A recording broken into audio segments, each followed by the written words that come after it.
부자는 3대를 못 간다라는 말이 있습니다. 한번 들어보셨습니까? 부자는 3대를 못 간다라는 말입니다. 그러나 경주의 최부잣집은 1600년 초반부터 1900년까지, 그러니까 300년 동안 12대를 내려오는 만석군의 전통을 가졌습니다. 그리고 이 최부잣집이 1950년대에는 전 재산을 지금의 영남대학교 그 대학교에 다 기증해 버렸어요. 전 재산을 다 기증하고 역사 뒤로 사라져 버렸습니다. 최부잣집이 300년 동안 이 만석군 부자로 지켜올 수 있었던 비결이 가훈에 있다고 합니다. 6개의 가훈이 있었는데 그 중에 한 가지가 아주 중요하죠. 이 가훈이 이겁니다. 사방 백리, 백리가 40km 아닙니까? 40km 안에 굶어 죽는 사람이 없게 하라. 이게 최부잣집의 가훈이었습니다. 한 예로 보릿고개가 되면, 우리 어르신들 보릿고개 다 경험하셨지요. 보릿고개가 되면은 하루에 100석 정도의 쌀을 이웃에게 나누어 주었어요. 그리고 어떤 해에는 흉년이 심할 때는 큰 창고에 쌀이 800석이 있었습니다. 그 800석의 쌀을 다 이웃에게 나누어 주었다고 합니다. 지금 울산에는 굶어 죽는 사람이 없을 수 있겠지만 여러 가지 위기에 처한 이웃은 있습니다. 부부의 위기가 있어요. 배우자의 위기, 그리고 부모와 자녀의 위기가 있습니다. 그리고 연약한 육신으로 인한 건강의 위기. 울산이 경제적으로 부유한 도시지만 여전히 울산 땅에는 그늘이 있습니다. 빈익빈 부익부에서 오는 경제의 위기들입니다. 각자가 처한 위기는 다르지만 위기가 없다라고 말할 수 있는 사람은 아무도 없을 것입니다. 그들은 우리에게 내 말을 좀 들어주세요, 우리 가정을 좀 도와달라고 SOS를 보내고 있습니다. 우리 교회 안에도 우리 가정을 좀 도와주십시오, 우리를 좀 도와달라고 손을 내밀고 있는 성도가 있을 수 있습니다. 그들은 모두 우리의 도움이 절실히 필요한 이웃입니다. 오늘은 여러분과 위기에 처한 이웃을 돕는 성도에 대해서 말씀을 나누기를 원합니다. 오늘 말씀을 통하여 위기에 처한 성도가 혹 우리 주변에는 있는가? 혹시 내 모근들 가운데, 내 모근의 자녀들 가운데 위기를 만난 성도는 없는가? 한번 보시고 어떻게 하면 그 위기에 처한 이웃을 도울 수 있을지 하나님의 말씀을 들을 수 있기를 주님의 이름으로 축복합니다.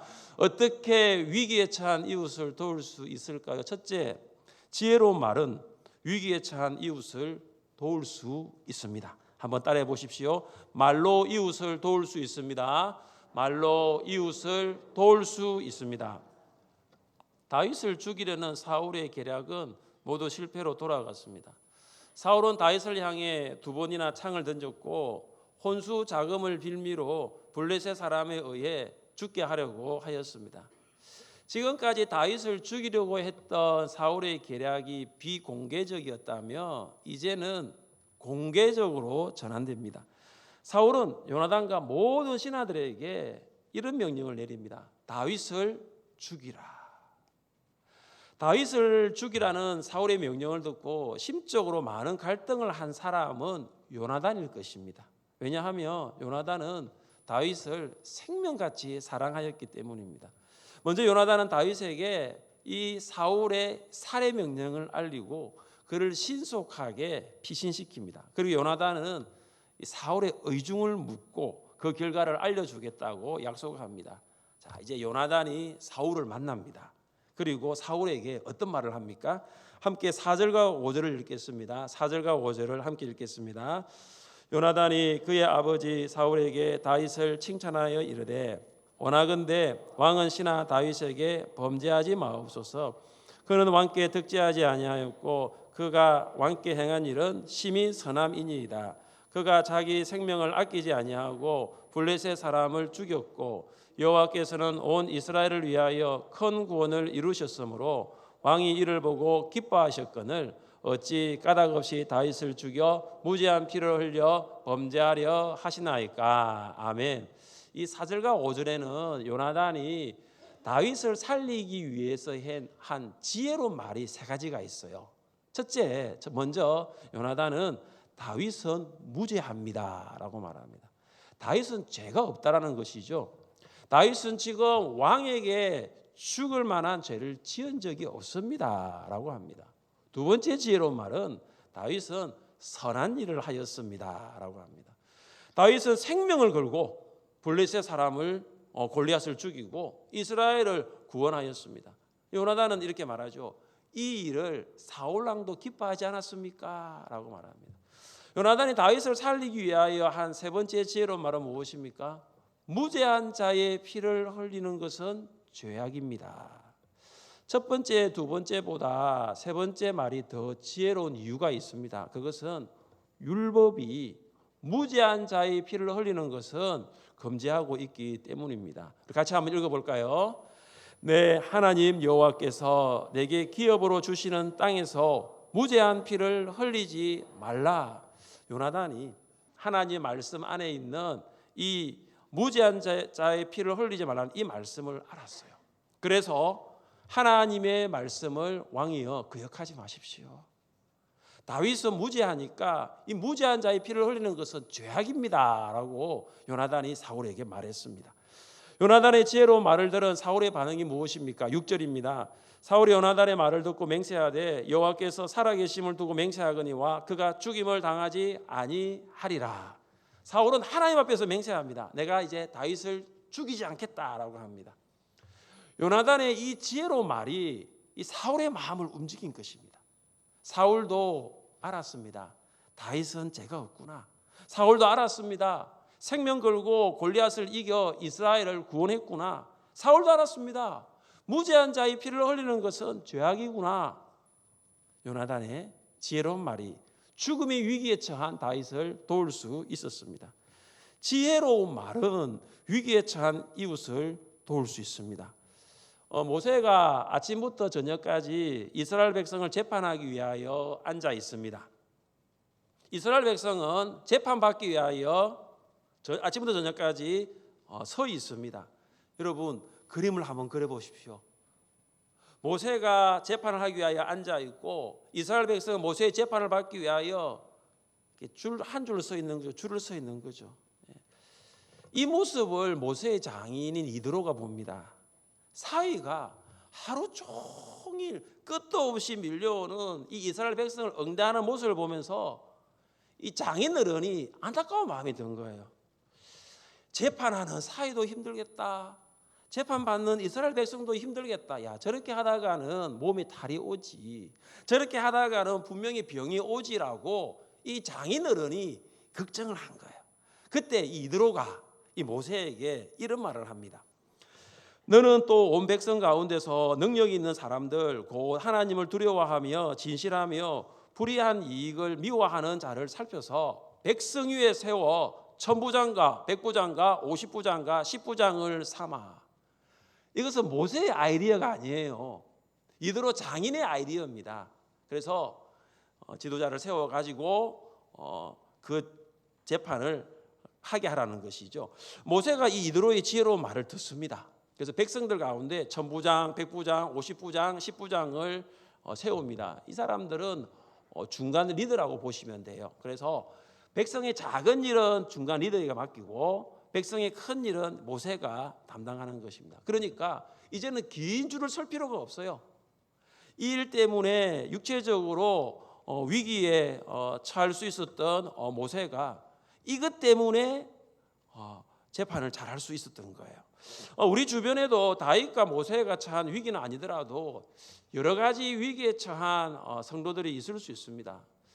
혼자의 힘으로는 그 위기에서 헤어나올 수 없지만 여러분의 지혜로운 말로 통해서 그 위기에서는 나올 수 있어요. 우리 함께 말씀을 읽어보겠습니다. 경우에 합당한 말은 아로 새긴 은쟁반의 금사간이라. 아멘. 여러분 은쟁반 참 귀한 접시죠. 은쟁반 귀한 접시인데 그 은쟁반에 금사과가 놓여 있으니 얼마나 귀하겠습니까? 경우에 합당한 말이 그와 같습니다. 경우에 합당한 말은 때에 맞는 말이에요. 때에 맞는 말은 지혜로운 말입니다. 때에 맞는 말은 위기에 처한 목원을 도울 수가 있습니다. 여러분 목장 모임 이렇게 하실 때 나눔 하시지요. 나눔할 때 보면은 나눔을 잘하는 목원들이 있고 나눔을 잘하지 못하는 목원들이 있습니다. 그런데 목장 모임에서 그동안 나눔을 잘하지 못했던 목원이 이제 좀 나누고 싶은 거예요.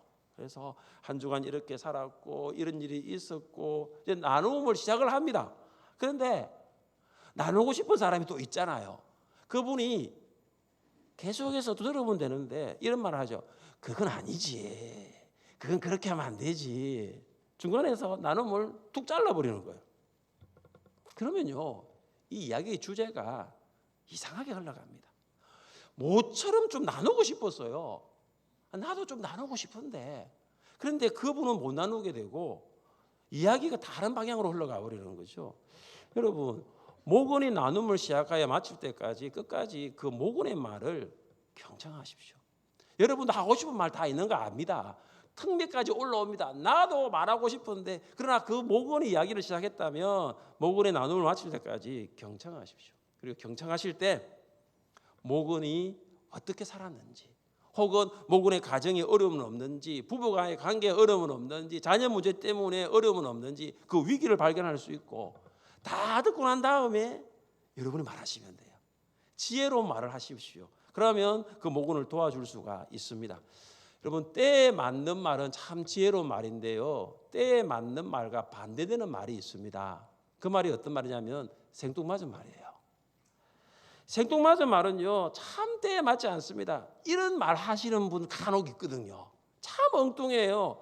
지금 이야기가 이렇게 가고 있는데 갑자기 툭 들어와가지고 하는 게 뭐냐 하면 이상한 말을 하는 거예요. 생뚱맞은 말은 결국 위기에 처한 이웃을 도울 수가 없어요. 때에 맞는 말은 지혜로운 말이에요. 이 말이 위기에 처한 이웃을 도울 수 있지만 생뚱맞은 말은요 위기에 처한 이웃을 돕기는커녕 속을 뒤집어 놓습니다. 유학 중 어느 날 저는 공부하느라 참 바쁘고 아내는 육아와 살림 사느라 참 힘든 시간을 보냈습니다. 저는 유학생 중에 이제 싱글로 와서 공부하고 있는 한 사람을 알게 되었고 그 사람 그 학생 좀 초대해서 아내에게 식사를 좀 같이 하면 좋겠다 제가 말을 했습니다. 갑자기 제가 이야기를 한 거예요. 평소 같으면 아내가 막 그렇게 하자라고 합니다. 그런데 그때는 별로 반응이 없더라고요. 왜 그랬을까 생각해 보니까 아이들 키우나 아이 셋 키우죠. 살림하죠. 그리고 학교가 멀리 있으니까 3, 40분 동안 아이들 차로 또 왔다 갔다 이렇게 태워다 주죠. 육체적으로 많이 피곤해 있었던 것 같습니다. 그때 제가 이런 말을 했어요. 숟가락 하나만 더 넣으면 되지. 참 때에 맞지 않는 아주 생뚱맞은 말을 했습니다. 아내는 하루 종일 애 새 키우고 애 라이드하고 살림 사느라 피곤한데 남편이라는 사람이 숟가락 타령을 하고 있으니 정말 때에 맞지 않는 말을 한 것입니다. 그래서 요즘도 제가 설거지를 하면서 그 숟가락을 볼 때마다 그때 했던 말이 생각납니다. 진짜예요. 숟가락 하나만. 내가 왜 그때 그런 말을 했을까? 사랑하는 성도 여러분, 우리도 이런 말을 할 수 있습니다. 속을 뒤집어 놓는 말이에요. 경우에 합당한 말을 하십시오. 때에 맞는 말이 이웃을 도울 수 있는 거죠.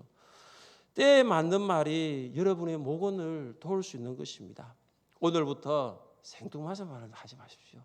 때에 맞는 말, 지혜로운 말을 하셔서 위기에 처한 이웃을 도울 수 있기를 주님의 이름으로 축복합니다. 둘째, 우리가 인생을 살아가는 동안 위기는 계속해서 찾아옵니다. 한번 따라해 보십시다. 위기는 계속됩니다. 위기는 계속됩니다.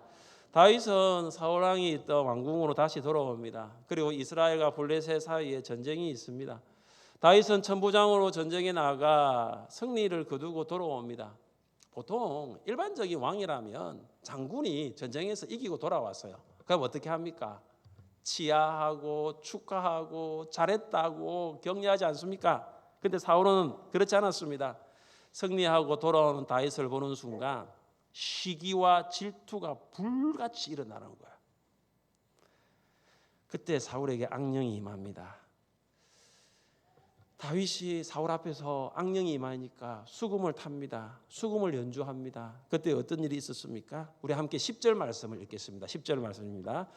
사울이 단창으로 다윗을 벽에 박으려 하였으나 그는 사울의 앞을 피하고 사울의 창은 벽에 박힌지라.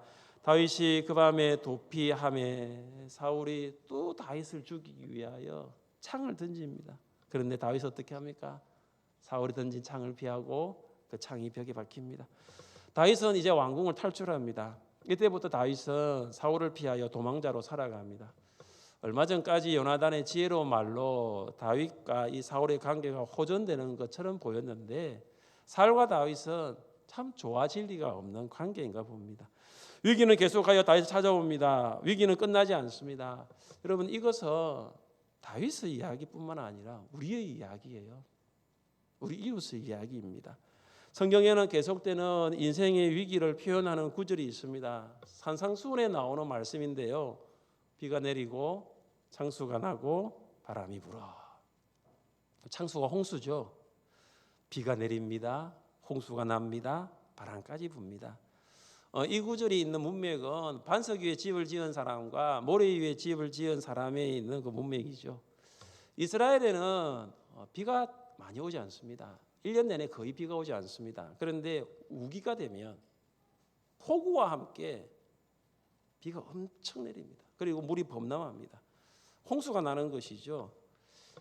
이스라엘을 다녀오신 분들이 요단강을 보고 한 번씩 이런 질문을 합니다. 요단강이 너무 좁은 거 아니에요? 그런 건기 때 다녀오셔서 그런 거예요.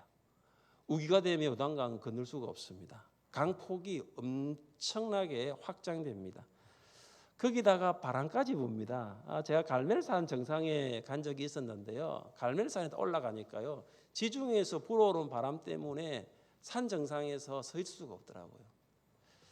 비, 홍수, 바람은 우리가 살아가면서 만나는 계속적인 인생의 위기입니다.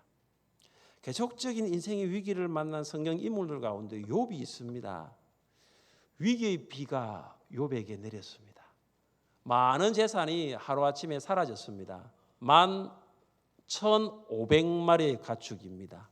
11,500마리의 가축이 하루아침에 잃어버렸습니다. 욥의 위기는 여기서 끝이 아닙니다. 10명의 자녀가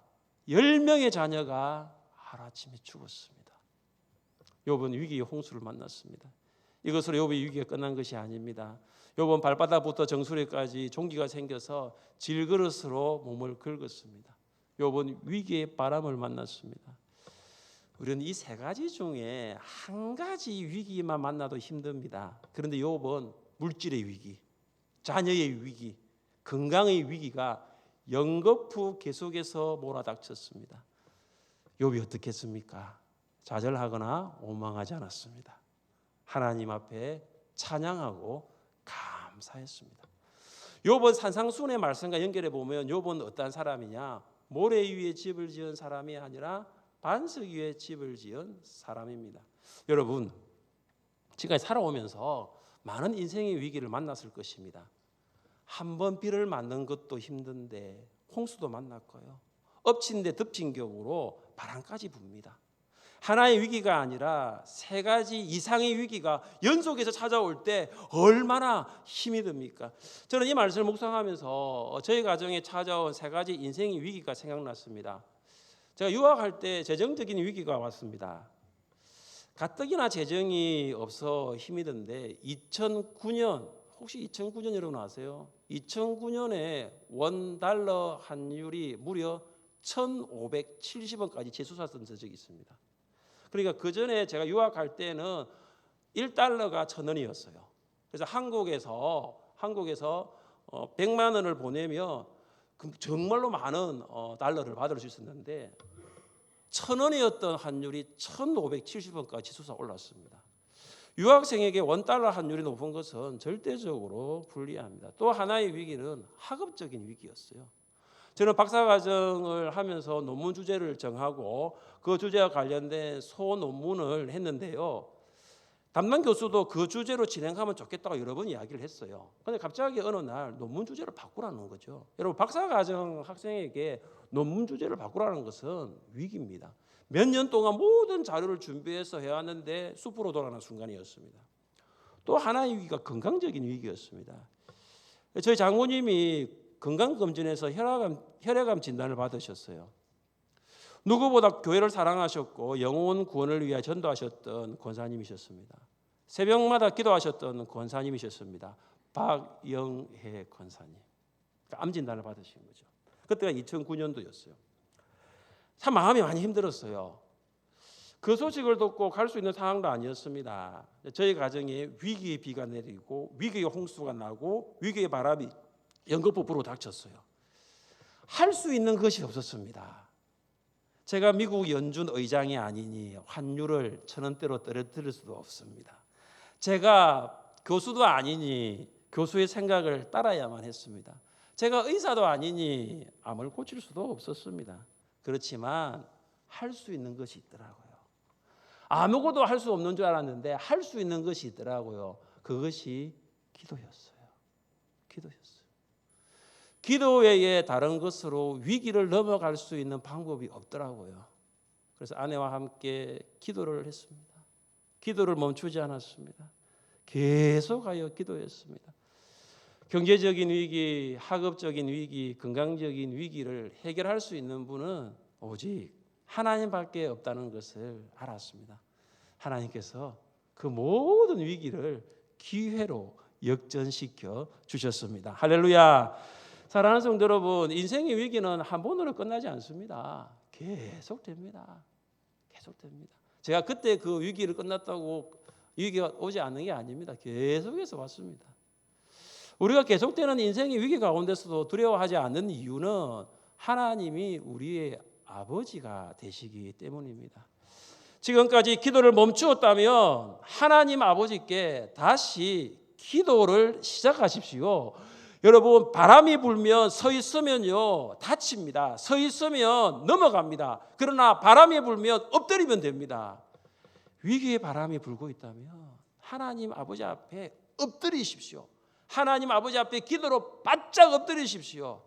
기도로 하나님께 더 가까이 나아가십시오. 하나님 아버지께서 여러분의 위기를 기회로 역전시켜 주실 줄 믿으시기를 주님의 이름으로 축복합니다.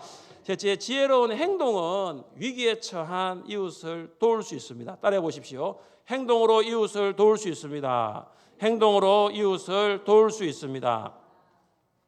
사울은 다윗을 죽이기 위하여 전령들을 다윗의 집에 급파합니다. 이것을 알게 된 아내 미갈은 다윗을 창문에서 줄을 매달아서 다윗을 도망가게 합니다.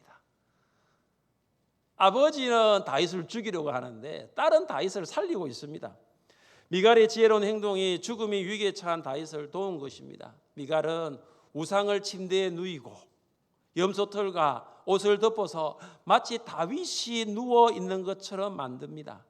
아침이 되어 사울의 전령들이 다윗을 체포하려고 할 때에 미갈은 다윗이 아프다라고 말합니다.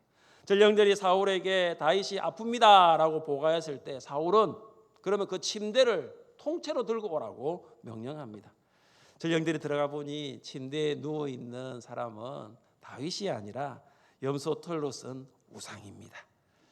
미갈의 이 지혜로운 행동은 다윗을 멀리 도망갈 수 있는 시간을 벌어주게 하였습니다. 사무엘상 19장을 배경으로 하고 있는 시편이 시편 59편입니다. 이 시편 59편의 부제가 이렇습니다. 사울이 사람을 보내어 다윗을 죽이려고 그 집을 지킨 때에, 오늘 본문이 바로 그걸 말하고 있죠. 사울이 전령들을 보내어 다윗을 죽이려고 밤부터 아침까지 지켰다라는 것입니다. 그때 다윗이 하나님께 이렇게 기도를 드립니다. 우리 같이 한번 읽어보겠습니다.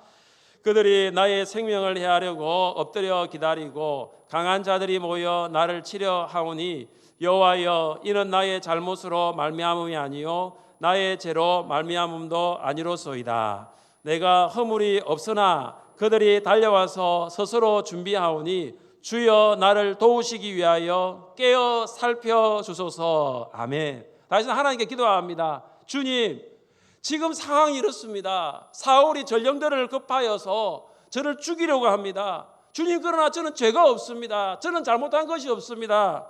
주님, 저를 도와주십시오. 주님, 저를 살펴주십시오. 다윗이 이렇게 기도했습니다. 미갈의 지혜로운 행동은 다윗의 기도에 대한 응답입니다. 하나님께서 미갈의 지혜로운 행동을 통하여 다윗이 안전한 장소로 탈출하도록 역사하셨기 때문입니다. 저는 미갈을 보면서 한 사람이 생각납니다. 누구냐 하면 이스라엘의 정탐꾼을 도와주었던 여리고성의 기색 라합입니다. 정탐꾼들이 여리고성에 들어왔다는 정보를 여리고의 왕이 입수합니다. 그래서 전령들을 보내어서 라합 집에 있는 정탐꾼들을 끌어내라고 명령합니다. 이미 라합은 어떻게 합니까? 정탐꾼들을 옥상으로 올라가게 합니다. 지붕으로 올라가게 해서 3대 아래에 숨게 만듭니다. 정탐꾼들은 라합의 지혜로운 행동으로 전령들에게 잡히지 않고 안전한 이스라엘 백성이 있는 장소로 돌아갈 수가 있었습니다. 2014년 2월에 있었던 일입니다. 2014년 2월에 한 10년 전 이야기죠. 생활고에 시달린 세 모녀가 70만 원을 남기고 스스로 목숨을 끊은 일이었습니다. 주인 아주머니, 저희가 지금 드릴 수 있는 집세, 밀린 집세가 여기 다 있고요. 밀린 집세 그리고 공과금 내려고 하는데 70만 원이 여기 전부 답니다. 이렇게 남기고 자살을 했죠. 이 뉴스를 분당 우리 교회가 접했어요. 긴급 구호 뱅크를 만들었습니다. 왜 긴급 구호 뱅크를 만들었냐 하면은 70만 원을 남기고 죽은 그들을 보니까 갑작스러운 위기를 닥친 이웃들이 생각난 거예요. 통장에 70만 원밖에 없는 거죠. 그래서 하나님이 주신 이 귀한 생명을 더 이상 포기하는 사람들이 나오면 안 되겠다 해서 교회가 긴급 구호 뱅크를 만들었어요. 그래서 긴급 구호 뱅크는 어떻게 운영이 되었냐 제가 살펴보니까 위기를 만난 한 가정에게 100만 원까지 빌려주더라고요. 무이자, 무기한, 무보증으로. 그래서 그 돈을 빌려주면서 다는 못 도와주지만 급한 불은 끄라라는 거죠. 정말로 위기에 처한 그 가정, 이 100만 원 가지고 어떻게 한번 해보라는 거죠. 근데 제가 이제 그 기사를 쭉 읽어보니까 긴급 구호 뱅크를 통하여 위기에 처한 이웃이 이렇게 그 위기에서 나와있던 이야기들이 있더라고요. 어떤 분이 있었냐면은 청각 장애를 가진 경비원이 있었습니다. 이분은 보청기가 아니면 일을 할 수가 없어요. 근데 보청기가 오래되니까 의사소통이 안 된다는 거죠. 그러니까 실직을 하고 경고사직을 당하게 되면서 생활이 어려워지는 거죠. 그래서 이 일을 이 긴급 구호뱅크 분당 우리 교회가 알고 그분에게 새로운 보청기를 살 수 있도록 100만 원을 긴급 지원해 드렸습니다. 그는 새로운 보청기를 통해서 다시 경비의 일을 시작할 수 있었다라고 합니다. 우리 교회는 4년 전 하나름 나눔 사회적 협동조합을 설립했습니다. 여러분, 하나름 나눔은 다양한 사역을 하고 있습니다. 동구에 살고 있는 이웃들을 섬기는 사역을 하고 있습니다. 제가 오늘 설교를 준비하고 어느 말이 드냐면은 진짜 하나름 나눔이 이제 위기에 처한 이웃을 좀 실질적으로 도울 수 있으면 참 좋겠다 그런 생각이 들더라고요. 실질적인 도움이 무엇일까? 우리 동구에 살고 있는 많은 사람들 가운데 분명히 이 2014년 이 새 모녀처럼 이렇게 경제고로 시달린 사람들이 있을 텐데 어떻게 하면 도울 수 있을까? 그런 생각이 하나님 주시더라고요. 이 일은 혼자 할 수 있는 일 아니구나. 많은 동력자가 필요하다는 생각을 하게 되었습니다. 사랑하는 성도 여러분, 사랑은 행동하는 거예요. 사랑은 절대 생각으로 끝나지 않습니다. 여러분, 지혜롭게 행동하셔서 하나님의 사랑을 실천하는 성도들이 될 수 있기를 주님의 이름으로 축복합니다. 여러분의 행동, 사랑을 담은 행동, 그 사랑을 나누는 행동이 위기에 처한 이웃을 도울 수가 있습니다. 사랑하는 성도 여러분, 하나님 원하시는 교회는 위기를 처한 이웃을 돕는 교회입니다. 이웃을 돕는 성도들이 이웃을 돕는 교회를 만들어갈 수 있어요. 인생을 살아가면서 계속되는 위기가 참 많습니다. 그런 위기들 가운데 이웃들이 살아가고 있습니다. 여러분의 지혜로운 말과 지혜로운 행동을 통해서 위기에 처한 이웃에게 도움이 될 수 있기를 바랍니다. 우리 교회에 정말로 위기에 처한 이웃을 돕는 성도들이 우리 교회에 더 많아질 수 있기를 주님의 이름으로 축복합니다. 시간 자리에 일어나셔서 찬양하겠습니다.